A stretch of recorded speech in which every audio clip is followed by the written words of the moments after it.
Hello everyone, আমি তোমাদের decay sir চলে এসেছি আরো একটা ম্যাথমেটিক্সের ক্লাস নিয়ে। আমি তোমাদের কিন্তু আগের দিন একটা লাভ ক্ষতির উপরে ক্লাস নিয়েছিলাম। আজকে কিন্তু আমরা চলে এসেছি লাভ ক্ষতির পার্ট 2 নিয়ে। আশা করব তোমরা সকলেই ভালো আছো, পড়াশোনা করছো। আর যদি ক্লাস ভালো লাগছে তাহলে কিন্তু একবার প্লিজ লাইক করে দাও আর সাবস্ক্রাইব করে দাও। সাবস্ক্রাইব করার কারণ কি, সাবস্ক্রাইব তোমরা যদি করো তাহলে কিন্তু সমস্ত রকমের আপডেট তোমরা পাবে। যত এক্সাম রিলেটেড আপডেট রয়েছে, অর্থাৎ এএনএম জিএনএম এ যা যা আপডেট থাকবে, কখন ফর্ম ফিল আপ হবে, কিভাবে কাউন্সিলিং হবে, সবকিছু তথ্য কিন্তু তোমরা পেয়ে যাবে টিবিআর একাডেমির কাছ থেকে। আর তাছাড়াও তোমরা কিন্তু রেগুলারলি লাইভ ক্লাস যেগুলো হবে এএনএম এন্ড জিএন এর উপরে, জাস্ট বোর্ডের এক্সামের পরে, ওইগুলো যাতে তোমরা অ্যাটেন্ড করতে পারো তার জন্য কিন্তু তোমাদের সাবস্ক্রাইব করে দিতে হবে আর বেল আইকনটাকে কিন্তু প্রেস করে দিতে হবে। দিলে কি হবে বলো তো? দিলে হবে তোমরা নোটিফিকেশন গুলো পাবে ক্লাসের, আর তোমরা কিন্তু ক্লাসগুলোকে করতে পারবে। আমরা যেভাবে তোমাদের পড়াচ্ছি, যে প্র্যাকটিস সেট গুলো করাচ্ছি, তার বাইরে থেকে কিন্তু একটা প্রশ্ন পরীক্ষায় পড়বে না, ওই গ্যারান্টিটা কিন্তু আমরা নিচ্ছি। তো বেশি দেরি না করে কিন্তু তাড়াতাড়ি জয়েন হয়ে যাও। আর যারা যারা এখন আমাদের হোয়াটসঅ্যাপ গ্রুপে জয়েন করোনি, তারা কিন্তু হোয়াটসঅ্যাপ গ্রুপে অতি অবশ্যই জয়েন করে নেবে। তোমাদের কিন্তু কমেন্ট বক্সে হোয়াটসঅ্যাপ গ্রুপের লিঙ্কটা দেওয়া রয়েছে, ঠিক আছে? তো চলো আমরা দেরি না করে শুরু করে দিই লাভ ও ক্ষতির পার্ট 2। তাহলে আমরা কিন্তু আগের দিন করেছিলাম লাভ ও ক্ষতির উপরে কয়েকটা প্রশ্ন। তো আজকে চলো আমরা কিন্তু ওটার সেকেন্ড পার্ট নিয়ে তোমাদের সঙ্গে চলে এসেছি। তো দেখো আজকে আমাদের কি কি কোশ্চেন রয়েছে ওটা কিন্তু আমরা একটু দেখে নেব। তো দেখো আমাদের ফার্স্ট প্রশ্ন কি রয়েছে। আমাদের ফার্স্ট প্রশ্ন কিন্তু রয়েছে কি, 20% হারে চিনির মূল্য হ্রাস করলে একজন ক্রেতা 160 টাকায় 2.12 কেজি বেশি চিনি ক্রয় করতে পারেন। প্রতি কেজি চিনির আসল ক্রয় মূল্য কত ছিল? অর্থাৎ কি বলেছে, চিনির দাম কত টাকা কমেছে? 20% কমে গেছে। তাতে কি হয়েছে, একটা লোক 160 টাকা ইনভেস্ট করে বা 160 টাকা দিয়ে আগে যতটা চিনি কিনতে পারতো, এখন তার থেকে 2.12 কেজি চিনি বেশি কিনতে পারে। তাহলে চিনির ক্রয় মূল্য কত ছিল? অনেকে বলবে স্যার যে চিনি কিনতে গেছে সে বুঝবে, আমাদের কি, তাই না? চিনির দাম পড়ছে বাড়ছে আমাদের জেনে তো কোনো লাভ নেই, কিন্তু আমাদেরকে অঙ্কটা তো কষে বের করতে হবে, আর তো কোনো উপায় নেই আমাদের, তাই না? তাহলে চলো আমরা দেখে নিই। তাহলে আমরা ফার্স্টে কি করব, প্রতি কেজি চিনির ক্রয় মূল্য আমরা ধরে নেব কত টাকা, আমরা ধরে নেব x টাকা, ঠিক আছে? আমরা ধরে নেব x টাকা। তাহলে আগে উনি কত টাকা কত কেজি চিনি কিনতে পারতেন যখন x টাকা ছিল? না, যখন চিনির দাম ছিল x টাকা তখন পাওয়া যেত কি, তখন x টাকায় চিনি পাওয়া যেত 1 কেজি। অর্থাৎ 1 টাকায় তখন চিনি পাওয়া যেত কত, 1/x কেজি। আর 160 টাকায় চিনি পাওয়া যেত কত তখন, 160/x কেজি। ওকে, এখন চিনির দাম কি বলেছে, চিনির দাম 20% কমেছে। তাহলে চিনির দাম 20% কমেছে মানে কত হয়েছে, x মাইনাস 20x/100 হয়েছে। মানে এটা হয়ে গেছে কত, 80x/100 টাকা হয়েছে এখন চিনির দাম বর্তমানে 20% কমে যেতে। তাহলে এখন 80x/100 টাকায় চিনি পাওয়া যায় কত, 1 কেজি। তাহলে এখন 1 টাকায় চিনি পাওয়া যায় কত, 1/80x/100 কেজি। তাহলে এখন 160 টাকায় চিনি পাওয়া যাবে কত, এটা উল্টে যাবে তোমরা সকলেই জানো, 100/80x ইন্টু কত, 160। তাহলে এটাকে আমরা কাটাকাটি করব, 20 4 80, 20 5 100, 4 4 16 0। মানে এখন পাওয়া যায় কত চিনি, 200/x কেজি। তাহলে আগে পাওয়া যেত কত চিনি, 160/x কেজি, এখন পাওয়া যায় 200/x কেজি। তাহলে এখন চিনি কত বেশি পাওয়া যাচ্ছে, না এখন তাহলে চিনি পাওয়া যাচ্ছে কত বেশি, 200/x মাইনাস 160/x সমান কত, 200 মাইনাস 160। অর্থাৎ এখন চিনি বেশি পাওয়া যায় কত, 40/x কেজি। যেটা কার সঙ্গে সমান, না যেটা সমান হচ্ছে 2.12 কেজির সঙ্গে সমান। তাহলে আমরা লিখতে পারি কি, তাহলে আমরা লিখতে পারি 40/x সমান 2.12, অর্থাৎ 40/x সমান 5/2। তাহলে x সমান হয়ে গেল কত, 2 গুণিতক 40/5। তাহলে হয়ে গেল কত, 8 দুগুণে 16 টাকা। তাহলে x এর মান কত বেরোলো, 16 টাকা। তাহলে আমাদের প্রতি কেজি চিনির আসল ক্রয় মূল্য কত ছিল, 16 টাকা। অর্থাৎ অপশন সি হচ্ছে আমাদের কিন্তু সঠিক উত্তর। বোঝা গেছে সকলের? তো চলো আমরা আজকের পরবর্তী প্রশ্নে চলে আসি।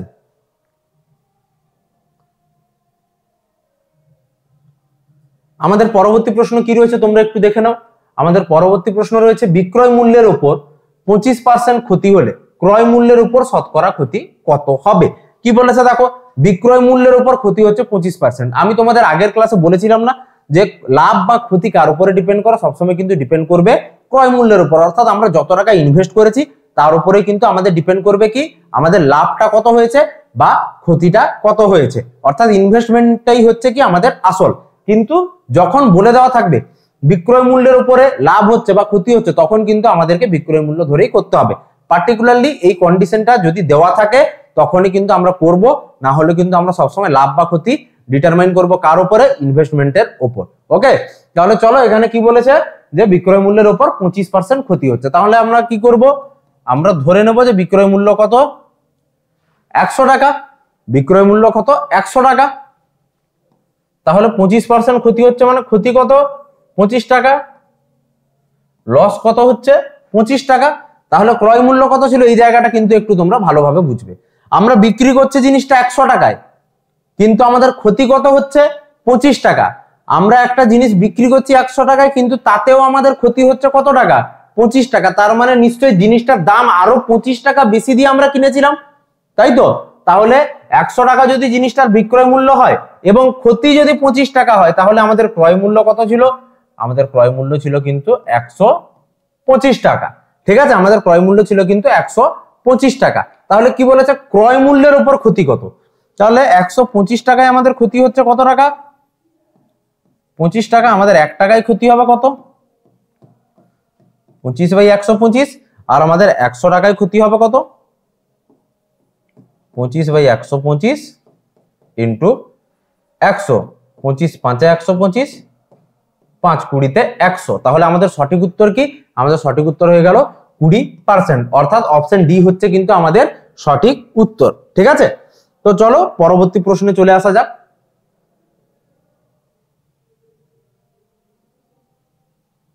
আমাদের পরবর্তী প্রশ্ন কি রয়েছে দেখো, আমাদের পরবর্তী প্রশ্ন রয়েছে এক ব্যবসায়ী ধার্য মূল্যের উপর যথাক্রমে 15% ও 10% দুটি পৃথক ছাড় দিয়ে একটি দ্রব্য 107.10 টাকায় বিক্রি করে, দ্রব্যটির ধার্য মূল্য কত। এইটা একটা কিন্তু বেশ ইম্পর্টেন্ট জিনিস। ঠিক আছে, ধার্য মূল্য কথাটা এতক্ষণ পর্যন্ত তোমরা কিন্তু অঙ্কে শোনোনি, মানে আমরা যতদূর প্র্যাকটিস করলাম। ধার্য মূল্যটা স্যার কি জিনিস না, ধার্য মূল্য হচ্ছে আমরা যখন শপিং মলে যাই বা কোনো জিনিস অর্ডার করি, ওখানে দেখবে একটা জামা বলো বা প্যান্টে বলো বা তোমাদের বিভিন্ন রকম ড্রেসে বলো বা হোম অ্যাপ্লায়েন্স যেগুলো কেনো তোমরা, বা কোনো গ্যাজেট বলো যেগুলো তোমরা কেনো, ওখানে দেখবে একটা ট্যাগ লাগানো থাকে না। ধরো একটা আমি জামা কিনতে গেছি, ওই জামাতে লেখা আছে 1999, দিয়ে কি লেখা আছে পাশে লেখা আছে 40% অফ। ঠিক আছে, বা অনেক সময় দেখবে এরকম লেখা আছে, এই অনলাইন শপিং যে তোমরা করো, বিভিন্ন অনলাইন প্ল্যাটফর্ম রয়েছে, ওখানে যখন তোমরা শপিং করো দেখবে তোমাদের বিভিন্ন সেল দেওয়া হয় না বিভিন্ন অনলাইন প্ল্যাটফর্ম গুলোয়। তো কখনো নিউ ইয়ার সেল দিচ্ছে, কখনো ইয়ার এন্ডিং এ সেল দিচ্ছে। তো এই সেল গুলোয় দেখবে এরকম লেখা থাকে 500 টাকার জিনিস, ওটাকে কেটে এরকম সাইডে লেখা থাকবে দেখবে হয়তো 250 টাকা, দিয়ে লেখা থাকবে কি 50% অফ। তাহলে তুমি যে 250 টাকা দিয়ে যে কিনছো, তুমি যে 250 টাকা দিয়ে জিনিসটা কিনছো, ওইটা তাহলে হচ্ছে কি কোম্পানির ওটা বিক্রয় মূল্য। ভালো করে বুঝবে কথাটা। ওই যে 500 টাকার জিনিসটা ছিল, ওটা যখন তুমি 250 টাকা দিয়েই তো কিনছো আলটিমেটলি, তাহলে তুমি যেই টাকাটাই কিনছো ওটাই হচ্ছে কোম্পানির ওই প্রোডাক্টটার বিক্রয় মূল্য। কিন্তু ওখানটায় যে ট্যাগে লেখা ছিল না 500 টাকা, ওটা হচ্ছে কি, ওইটা হচ্ছে ওটার ধার্য মূল্য। ঠিক আছে, ওইটা হচ্ছে ওটার ধার্য মূল্য। তাহলে ধার্য মূল্য কি জিনিসটা বুঝতে পারছো। তোমরা যখন অনেক সময় দেখবে পুজোর সময় তোমরা কেউ যারা মলে শপিং করো, মানে যারা অফলাইন শপিং প্রেফার করো, তোমরা বড় বড় মলে গেলে দেখবে ওখানটায় লেখা থাকে যে 20% ডিসকাউন্ট প্রোডাক্টে, 30% ডিসকাউন্ট, এটা হচ্ছে পুজোর সেল। তারপরেও দেখবে বড় বড় কিন্তু যত যত মেগা শোরুম রয়েছে ওখানটা কি লেখা থাকবে দেখবে যে যদি 5000 টাকার বেশি তুমি শপিং করো তাহলে কি থাকছে, তাহলে থাকছে এক্সট্রা 1000 টাকা ডিসকাউন্ট বা এক্সট্রা 10% অ্যাডেড ডিসকাউন্ট। বা যারা তোমাদের অনেকেই তোমরা শপিং করতে গেছো প্যান্টালুন্সে, ওখানটায় দেখবে তোমরা শপিং করতে গেলে তোমাদের একটা কার্ড বানাতে বলা হয়। তো বলে এই কার্ডটা যাদের কাছে থাকবে ওরা কি পাবে, যে ডিসকাউন্টটা আছে ওটার উপরে আরো এক্সট্রা 10% ডিসকাউন্ট পাবে। তাহলে এবার তোমরা ভাববে যে স্যার তাহলে আমরা তো খুব লাভ করে নিচ্ছি, আমরা যদি গিয়ে ওই দোকানে আমরা যদি একটা কার্ড বানিয়ে নিই বা আমরা যদি 4000 টাকার বেশি শপিং করে নিই, তাহলে তো আমরা 1000 টাকার ডিসকাউন্টটা অ্যাডিশনাল ডিসকাউন্ট পাবো, তাহলে তো স্যার কোম্পানির লস হয়ে যাবে এটা। তাহলে কি স্যার অ্যাকচুয়ালি কোম্পানির লস হচ্ছে না? মোটেও লস হচ্ছে না। তাহলে তো কোম্পানি কবেই একদম মানে ফুটে চুন হয়ে যেত, তাই না? কোম্পানি তাহলে আর ব্যবসা করতে পারতো না। ওটা অ্যাকচুয়ালি ওরা কি করে, ওরা যে ডিসকাউন্টটা দেয় ওরা কিন্তু সবসময় ডিসকাউন্ট দেবে কার উপরে? ধার্য মূল্যের উপরে। বোঝা গেছে তাহলে ধার্য মূল্য জিনিসটা কি? ঠিক আছে, চলো তাহলে আমরা এই অঙ্কটা করতে করতে আরো কিন্তু বেটার ভাবে বুঝতে পারবো ধার্য মূল্য জিনিসটা কি। ঠিক একই রকম ভাবে আমি তোমাদের প্রত্যেকটা ক্লাসে যেভাবে বলতে থাকি যে যদি তোমাদের কারোর প্রবলেম থেকে থাকে এই চ্যাপ্টার নিয়ে, তাহলে কিন্তু নির্দ্বিধায় তোমরা কমেন্ট বক্সে জানাতে পারো, কমেন্ট সেকশনে বলতে পারো যে স্যার আমার প্রবলেম হচ্ছে এই চ্যাপ্টারের একটা লাইভ ক্লাস লাগবে। অতি অবশ্যই আমি তোমাদের প্রমিস করছি লাইভ ক্লাস নিয়ে তোমাদের সঙ্গে খুব তাড়াতাড়ি যুক্ত হয়ে যাব। ঠিক আছে, তার জন্য কিন্তু ওটা করার আগে একটা অতি অবশ্যই লাইক করে দেবে। ঠিক আছে, তো চলো কি রয়েছে, এক ব্যবসায়ী ধার্য মূল্যের উপর যথাক্রমে 15% ও 10% দুটি পৃথক ছাড় দিয়ে একটি দ্রব্য এত টাকায় বিক্রি করেন। তাহলে আমরা কি ধরবো? আমরা ধরে নেব যে ওই দ্রব্যটার ধার্য মূল্য কত ছিল? ধার্য মূল্য ছিল 100 টাকা। তাহলে ফার্স্টে কত ছাড় দিল? 15%। তাহলে 15% ছাড় দিলে 100 টাকায় এসে ছাড় দিচ্ছে কত টাকা? 100 টাকার 15% মানে 15 টাকা, তাই না? তাহলে 15% ছাড় দিলে দ্রব্যটার দাম কত হয়? 100 মাইনাস 15 টাকা মানে কত হলো গো? হলো গিয়ে 85 টাকা। তারপরে কি বলেছে? আবার 10% ছাড় দিচ্ছে, তারপরে 10%। এটা আবার কেউ বোকার মতো ভাববে না যে 15% আর 10% মানে 15 10 25% ছাড় দিয়ে দিচ্ছে, এটা কিন্তু মোটেও নয়। তার মানে কি, ফার্স্টে দিল 15%, তারপর তুমি একটু বার্গেনিং করলে যে না না আমরা নেবো না, এত দামে আমরা জিনিস নিতে পারবো না, তখন ও কি করলো? ঠিক আছে স্যার, ঠিক আছে ম্যাডাম, আমি কিন্তু আরো 10% ডিসকাউন্ট দিয়ে দিচ্ছি। তোমরা তখন নাচতে নাচতে চলে এলে, ঠিক যেরকম সোনা কিনতে গিয়ে লোকে বলে যে ম্যাডাম আজকে আপনি সোনা নিয়ে নিন বা ডায়মন্ড নিয়ে নিন, আজকে কিন্তু থাকছে এক্সক্লুসিভলি 30% ডিসকাউন্ট। কিন্তু তোমরা ভাবো যে তাহলে আমরা 2 লাখ টাকা সোনা নিয়ে নেবো, 30% ডিসকাউন্ট পাবো।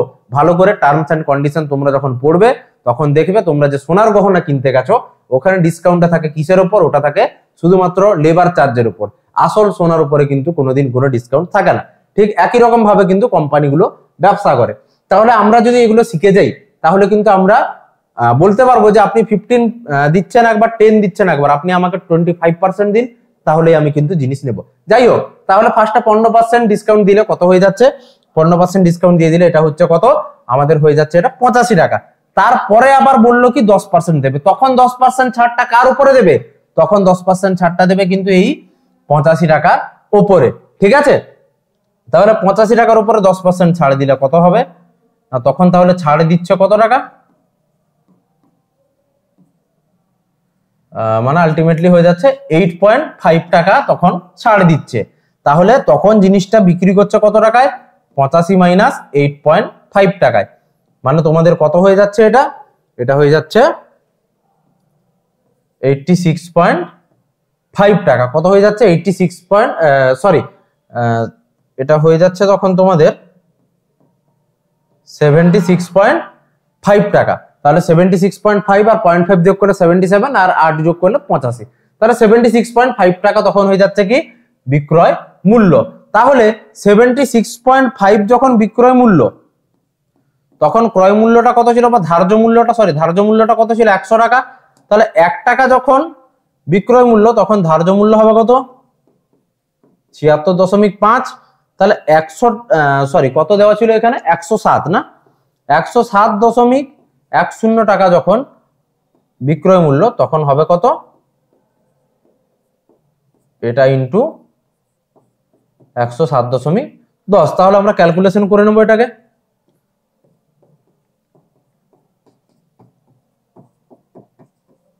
আমরা কি জানি দশমিক তুলতে হলে কি করতে হয়? এখানে 2 ঘরের আগে দশমিক তুলবো মানে নিচে 100 আসবে, এখানে 1 ঘরের আগে দশমিক মানে উপরে একটা 10 গুণ হবে। তাহলে কাটাকাটি করে দিলাম, 100 100 কেটে গেল। তারপরে কি করব আমরা?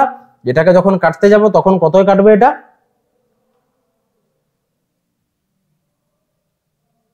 5 কেটে দেব। 5 1 5 26, 5 5 25, 5 3 15, আর এটাকে আমরা কেটে দিলাম 5 2 10। কত হলো এটা? 5 2 10। তারপর কত হবে? এটাকে কেটে দিলে কিন্তু হয়ে যাবে কত? 70।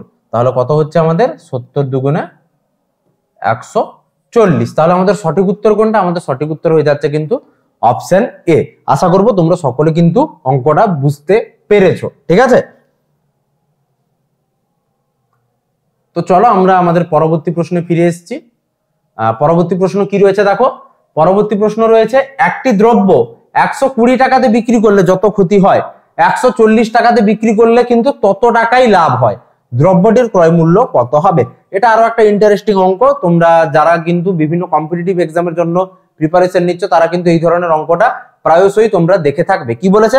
একটা দ্রব্য 120 টাকায় বিক্রি করলে তার যত টাকা ক্ষতি হচ্ছে 140 টাকায় বিক্রি করলে কিন্তু তার ঠিক তত টাকাই লাভ হচ্ছে। তাহলে আমরা কি ধরে নেব যে তার 120 টাকায় বিক্রি করলে x টাকা ক্ষতি হয়। তাহলে 120 টাকায় বিক্রি করলে যদি x টাকা ক্ষতি হয়, তোমরা ভালো করে জিনিসটা বোঝো। ধরো একটা পার্টিকুলার কোনো জিনিস রয়েছে, প্রোডাক্ট রয়েছে, ওই প্রোডাক্টটা আমি তোমাকে বললাম যে তুমি যদি প্রোডাক্টটাকে 100 টাকায় বিক্রি করো তাহলে কিন্তু তোমার 10 টাকা ক্ষতি হচ্ছে। তার মানে কি 100 টাকায় বিক্রি করলেও তুমি যত টাকায় কিনেছো তার থেকে তুমি 10 টাকা কমে বিক্রি করছো। অর্থাৎ 110 টাকায় তুমি প্রোডাক্টটা কিনেছো, 110 টাকায় কিনে যদি তুমি 100 টাকায় বিক্রি করো তাহলে কিন্তু তোমার কি হচ্ছে? 10 টাকা ক্ষতি হচ্ছে। তাহলে এখানে বলেছে 120 টাকায় বিক্রি করলে x টাকা ক্ষতি হচ্ছে, তার মানে ওটার ক্রয় মূল্য কত ছিল?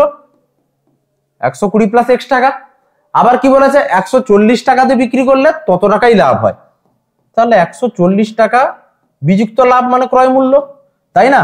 তাহলে এই দুটো কি সমান? ক্রয় মূল্য দুটো, এটাকে ক্যালকুলেশন করলে কত হবে? 2x সমান হয়ে যাবে 20 টাকা, তাহলে x সমান হয়ে যাবে কত? 10 টাকা। তাহলে x এর মান কত? 10 টাকা। তাহলে এটার ক্রয় মূল্য কত ছিল? ক্ষতি যুক্ত বিক্রয় মূল্য, তাহলে 130 টাকা হয়ে গেল কি প্রোডাক্টটার ক্রয় মূল্য। তাহলে সঠিক উত্তর কি? সঠিক উত্তর হচ্ছে অপশন বি। এইখানটাই হচ্ছে তোমাদের আসল খেলা, ঠিক আছে? তো বুঝতে পেরেছো এটা সকলে?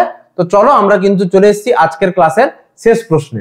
তো আমাদের শেষ প্রশ্নটা কি রয়েছে ওটা আমরা কিন্তু দেখে নেব। আমাদের শেষ প্রশ্ন কি রয়েছে দেখো। দেওয়া রয়েছে আমাদের প্রশ্ন, এ একটি ঘড়ি বি কে 20% লাভে বিক্রি করে এবং বি সেই ঘড়িটি 10% ক্ষতিতে সি কে বিক্রি করে। যদি সি 216 টাকায় ঘড়িটি কিনে থাকে তাহলে এ কত টাকায় ঘড়িটি কিনেছিল? তাহলে আমরা কি করব? আমরা ধরে নেব যে এ ঘড়িটি কিনেছিল কত টাকায়? এ 100 টাকায় একটা ঘড়ি কিনেছে। তাহলে এ একটা ঘড়ি যখন 100 টাকায় কিনে যদি বি কে বিক্রি করে তাহলে কি বলা আছে? 20% লাভে বিক্রি করছে। তাহলে সে কত টাকায় বিক্রি করবে? না, সে বিক্রি করবে 100 টাকার উপরে 20% লাভ করে। অর্থাৎ সে বিক্রি করবে কত টাকায় বি কে ঘড়িটা? 120 টাকা। আবার বি কি করছে? সেই ঘড়িটা 10% ক্ষতিতে সি কে বিক্রি করছে। তাহলে 10% ক্ষতিতে বিক্রি করছে মানে 10% কি করছে? কম দামে বিক্রি করছে। তাহলে 120 10/100, তাহলে কত টাকায় বিক্রি করছে সে? 120 মাইনাস 12, মানে ও বিক্রি করছে 108 টাকায়। তাহলে সি কে কত টাকায় বিক্রি করছে? 108 টাকায়। তাহলে যখন সি 108 টাকায় ঘড়িটা কিনে তখন ঘড়িটার ক্রয় মূল্য কত ছিল? 100 টাকা। তাহলে একে কত হবে? 100/108। আর 216 কত হবে? 100/108 ইন্টু 216। তাহলে এটাকে কাটাকাটি করে নাও। 4 2 8, 28, 4 7 28। এটা হয়ে গেল কত? 4 5 20, 4 4 16, 3 9 27, 3 1 3, 3 8 24, 9 2 18, মানে হয়ে গেল এটা কত? 200 হয়ে গেল কি আমাদের উত্তর। তাহলে সঠিক অপশন কোনটা? সঠিক অপশন হয়ে গেল আমাদের কিন্তু অপশন এ, ঠিক আছে? তাহলে আমরা কি করলাম? যেইভাবে বলেছিল ওইভাবে কিন্তু আমরা জিনিসটাকে সাজিয়ে নিলাম, ঠিক আছে? তো এই ছিল আমাদের লাভ ক্ষতি নিয়ে আজকের ক্লাস। তো এখানটা অ্যান্সার কি দেওয়া রয়েছে, তোমরা যদি এই অঙ্কগুলোকে প্র্যাকটিস করো তাহলে তোমাদের কিন্তু মিলিয়ে দেখতে সুবিধা হবে, ঠিক আছে? তো ক্লাস সকলের কেমন লাগলো অতি অবশ্যই কিন্তু কমেন্ট বক্সে জানাও। তোমরা কিন্তু অনেকেই ভিডিও দেখো, ক্লাসগুলো দেখো, তোমাদের কি ভালো লাগে না ক্লাসগুলো? তোমরা কিন্তু আমাদের কোনো ফিডব্যাকই দিচ্ছ না। একটু তোমরা লাইক করে দাও যদি তোমাদের ক্লাস ভালো লেগে থাকে, আর অতি অবশ্যই কিন্তু ফিডব্যাক দাও যদি কোনো ইমপ্রুভমেন্টের দরকার থাকে। আমরাও তো বাবা মানুষ, তো আমাদেরও ভুল ত্রুটি হয়ে থাকতে পারে। তোমাদের যদি মনে হয় যে এইভাবে ওয়ে অফ টিচিংটাই তোমরা বুঝতে পারছো না, তাহলে কিন্তু আমরা অতি অবশ্যই ইমপ্রুভ করার চেষ্টা করব। তো যদি কোনো ভুল ত্রুটি হয়ে থাকে ওটাও অবশ্যই জানাও তোমরা কমেন্ট বক্সে। আর যদি তোমাদের কোনো টপিকের উপর পার্টিকুলারলি কোনো ক্লাসের প্রয়োজন হয় তাহলেও কিন্তু তোমরা জানাতে পারো। তাছাড়াও কিন্তু আমাদের কমেন্ট বক্সে পিন করে দেওয়া থাকছে হোয়াটসঅ্যাপ গ্রুপ তোমাদের এএনএম এন্ড জিএনএম নার্সিং এর উপর। ওখানে কিন্তু তোমরা পিডিএফ বা ক্লাস রিলেটেড সমস্ত আপডেট কিন্তু পেয়ে যাবে। তার জন্য কি করতে হবে তোমাদেরকে? তার জন্য করতে হবে একটা লাইক করে দেবে যদি ক্লাস ভালো লেগে থাকে, আর কিন্তু অতি অবশ্যই সাবস্ক্রাইব করে দাও। আজকে লাভ ক্ষতির ক্লাস এত দূরই থাকলো, পরের দিন আবার দেখা হবে খুব তাড়াতাড়ি। আমি তোমাদের ডিকে স্যার, চলো টাটা, বাই বাই।